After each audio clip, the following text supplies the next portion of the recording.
Assalamualaikum warahmatullahi wabarakatuh. Nama saya Ramadhani Ermika, mahasiswa Yanlangsa Fakultas Ekonomi dan Bisnis Islam.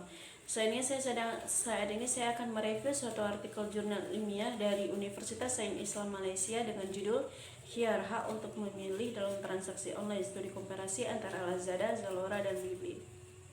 Baiklah, di era globalisasi ini di mana teknologi mendominasi segala kegiatan kita, yaitu salah satunya pada jual beli dan dikenal saat ini sebagai transaksi online atau bisnis online, tidak menutup kemungkinan 80% hingga 90% masyarakat Indonesia adalah pengguna bisnis online, baik itu masyarakat sebagai pembeli maupun masyarakat sebagai penjual. Namun di balik hal itu ada juga masyarakat yang belum pernah melakukan transaksi online. Hal ini dikarenakan adanya keraguan yang timbul, ketakutan ataupun ketidaknyamanan di mana mereka takut privasi mereka terumbar, ataupun mereka takut adanya penipuan, ataupun mereka takut ketika melakukan pembelian barang yang akan dibeli itu tidak sesuai dengan deskripsi atau tidak tahu cara mengembalikan barang. Nah, jurnal yang akan saya review ini akan sangat membantu bagi mereka memberikan edukasi atau informasi tentang cara-cara pengembalian barang. Oke, transaksi online itu dalam Islam juga dikenal sebagai bai' salam atau bai' istisna, yang dimana kalau bai' salam itu adalah kita memberikan harga sepenuhnya di awal akad dan barangnya datang kemungkinan, sedangkan barangnya datang kemudian. Sedangkan bai' istisna itu adalah kita bisa membayar di awal, di tengah, di muka, dan barangnya itu akan datang di kemudian.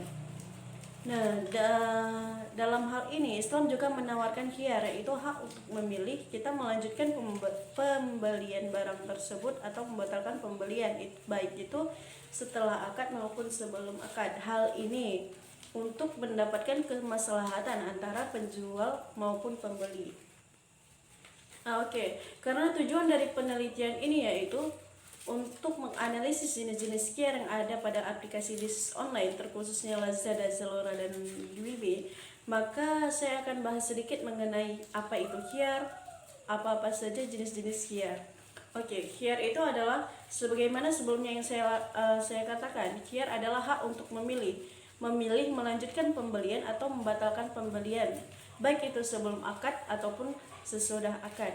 Nah, sedangkan jenis khiyar itu ada 4. Yang pertama itu ada khiyar majelis, ada khiyar syarat, ada khiyar aib, ada juga khiyar ruqyah. Khiyar majelis ini adalah khiyar majelis ini yaitu khiyar antara kedua belah pihak, di mana untuk melanjutkan pembelian atau membatalkan pembelian tapi dalam satu tempat. Khiyar ini berakhir ketika akad sudah ditetapkan dan mereka telah berpisah. Sedangkan khiyar syarat, yang kedua itu khiyar syarat. Khiyar ini adalah khiyar yang sering terjadi di pasar saat ini. Khiyar ini adalah khiyar yang terjadi antara kedua belah pihak, di mana di khiyar ini ada persyaratan waktu tertentu. Nah, khiyar ini paling lumrah terjadi, paling umum terjadi saat ini. Jadi contohnya itu misalnya kita melakukan pembelian dan saat itu pembeli mengajukan persyaratan di mana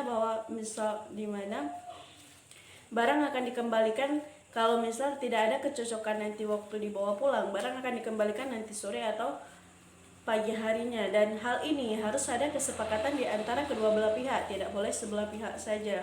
Yang ketiga itu ada khiyar aib. Khiyar aib itu adalah khiyar yang terjadi antara kedua belah pihak untuk melanjutkan pembelian atau membatalkan pembelian jika ada barang yang cacat. Nah, di sini ada dua kondisi, di mana satu kondisi yang pertama itu bagi pembeli, dia telah melihat bahwa ada kerusakan pada barang yang ingin dibeli, namun dia rida akan hal itu. Maka setelah akad terjadi, dia tidak memiliki hak untuk melakukan khiyar. Dan kondisi yang kedua itu di mana pembeli tidak mengetahui bahwa ada kecacatan barang yang akan dibeli, namun akad telah terjadi. Nah, hal ini setelah akad itu terjadi dan dia baru melihat hal itu, maka di sini bisa terjadi khiyar. Yang terakhir itu ada khiyar ruqyah. Khiyar ruqyah ini khiyar khusus untuk penjual, karena Di sini penjual menetapkan kriteria standar barang yang diajukan untuk melakukan pengembalian. Jadi tidak semua barang bisa diajukan pengembalian karena penjual telah menetapkan standar kriteria barangnya. Nah, penelitian yang dilakukan oleh Muhammad Majidi Amiruddin ini adalah untuk menganalisis jenis-jenis QR tadi ke dalam aplikasi bisnis online seperti yang terkhusus kepada Lazada, Zalora, dan Blibli.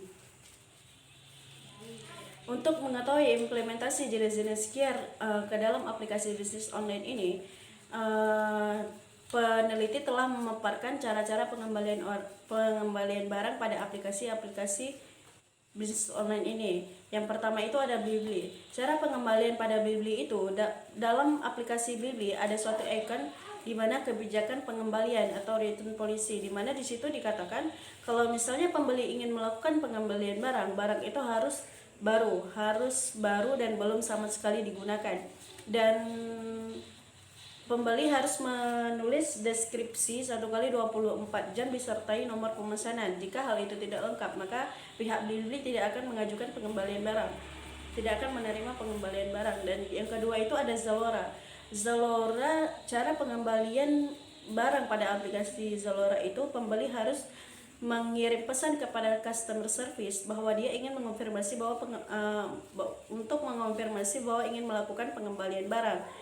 Nah, barang yang ingin dikembalikan harus diberikan garansi 7 hari. Bagi pembeli yang melakukan pembayaran menggunakan kartu card atau dana OVO, 1 hari setelah dikonfirmasinya pengembalian barang, maka uang akan dikembalikan. Namun pada Zalora dia ada syarat dan ketentuan barang-barang yang bisa diajukan kembali, seperti barang-barang pengecualian yang tidak boleh diajukan pengembalian, yaitu barang pakaian dalam wanita, barang komestik atau barang diskon, barang voucher. Selanjutnya itu Lazada sama halnya dengan Zalora. Namun yang membedakan Lazada dan Zalora itu, di Lazada ada satu formulir, pengembalian barang, di mana di situ penjual menetapkan kriteria standar untuk barang-barang yang bisa diajukan pengembalian. Jadi hasil dari penelitian ini dikatakan bahwa ada dua jenis QR yang mengimplementasikan pada 3 aplikasi ini, yaitu ada QR Aib dan QR Rupiah. QR Aib ini diimplementasikan kepada ketiga aplikasi bisnis ini, sedangkan QR Rupiah hanya diimplementasikan pada aplikasi Lazada. Nah, kesimpulan yang dapat diambil dalam jurnal penelitian ini yaitu QR merupakan salah satu pilihan untuk kita untuk melakukan hak untuk memilih melanjutkan pembelian atau membatalkan pembelian. Dan di mana ada 4 jenis QR, yaitu QR syarat, QR Aib, QR Rupiah, dan QR Majelis. Dan ada 2 jenis QR yang diimplementasikan pada 3 aplikasi bisnis ini, yaitu jenis QR Aib dan QR Rupiah. Nah, sebenarnya selain dari 3 aplikasi ini, implementasi jenis QR juga terdapat pada aplikasi Shopee dan lainnya, karena jenis QR Aib itu adalah merupakan jenis QR yang dilakukan ketika adanya barang cacat atau barang cacat produksi. Nah, jadi setiap aplikasi bisnis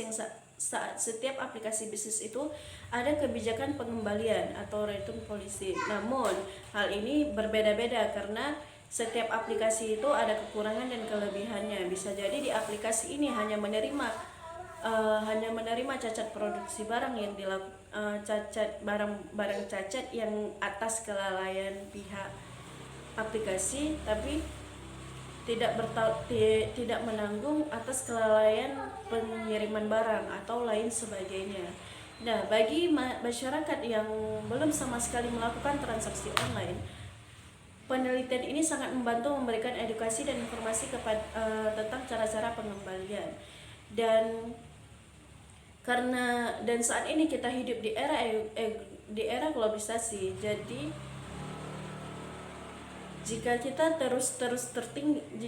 terus-terus tidak memberanikan diri untuk mencoba hal baru, maka kita akan terus tertinggal. Karena saat ini teknologi sangat luar biasa mendominasi kegiatan-kegiatan yang dilakukan oleh manusia. Baiklah, hanya ini yang dapat saya review dari jurnal ini. Lebih dan kurang saya mohon maaf. Assalamualaikum warahmatullahi wabarakatuh.